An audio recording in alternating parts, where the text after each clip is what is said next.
স্কুলে যে ভর্তি বাণিজ্য এটা বন্ধ করতে চাই, আমরা মাদক মুক্ত ঢাকা আর্ট করতে চাই। আমরা এখানে যেই কাঁচা বাজারগুলো রয়েছে এগুলোর মাল্টি কমপ্লেক্স বিল্ডিং বানাবো, কাঁচা বাজারগুলো সেখানে নিয়ে যাব যাতে মানুষ সুস্থ এবং সুন্দরভাবে কাঁচা বাজার করতে পারে। আমরা হকার্স ভাই যারা রয়েছে তাদেরকে একটা লাইসেন্স দেব, লাইসেন্স দিয়ে তাদেরকে পুনর্বাসন করব।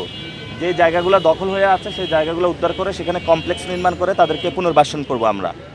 আমরা এখানে জানেন যে কর্মজীবী অনেক নারী রয়েছে, তাদের হলো এখানে নিরাপত্তার অভাব রয়েছে, আমরা নিরাপত্তা প্রদান করব। যানজট এবং অনেক সরকারি কর্মকর্তা কর্মচারী রয়েছে, তাহলে স্কুলের বাচ্চাদের জন্য ট্রাফিকের একটা সময় নির্ধারণ করব।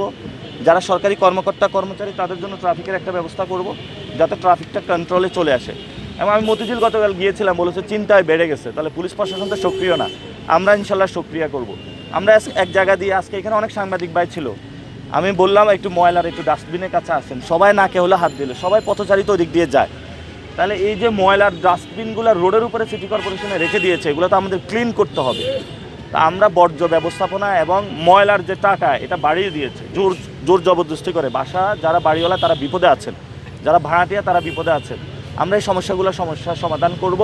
এবং আপনারা জানেন অনেক যারা ভাড়াটিয়া রয়েছে তারা রাতের বেলা ঢুকতে পারে না, আপনারা যারা সাংবাদিক ভাইয়েরা তারাও তো রাতের বেলা ঢুকতে পারেন না, আমরা এটা সলভ করে দিব। দিন রাত 24 ঘন্টা ঢুকতে পারবেন নিরাপদে, সরকারি কার্ড থাকবে যেটার মধ্যে আপনার আইডেন্টিফিকেশন নাম্বার থাকবে, সরকার আপনাকে নিরাপত্তা দেবে, তারও তো কোনো সমস্যা নেই।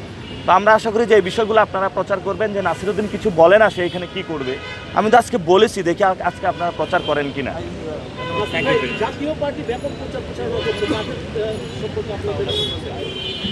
জাতীয় পার্টি এটা তো ইলেকশনে আসছে কেমনে, ওইটাই তো বড় প্রশ্নের বিষয়। ওনাদের কে প্রচারণা করতেছে? জাতীয় পার্টির একজন লোক আছে শামীম হায়দার পাটোয়ারি, উনি গতকাল একটা টক শোতে বলেছিল যে জামাত 11 দলীয় জোট ক্ষমতায় আসতেছে।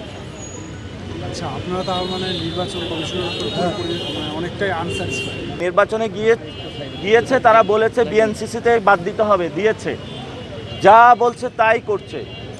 নির্বাচন কমিশন চাচ্ছে তারপরও যদি বুঝিয়ে শুনিয়ে অবাধ্য এই বালক বিএনপিকে নির্বাচনে নিয়ে আসা যায়, এটাই সফলতা। হারার বয়ে নির্বাচন থেকে ফুস করে হলে বের হয়ে যেতে চেষ্টা করতেছে। তো আমি তো আগেই বলেছিলাম কাবিননামা সই হয়ে গেছে, বের হওয়ার কোনো অপশন নাই এখন।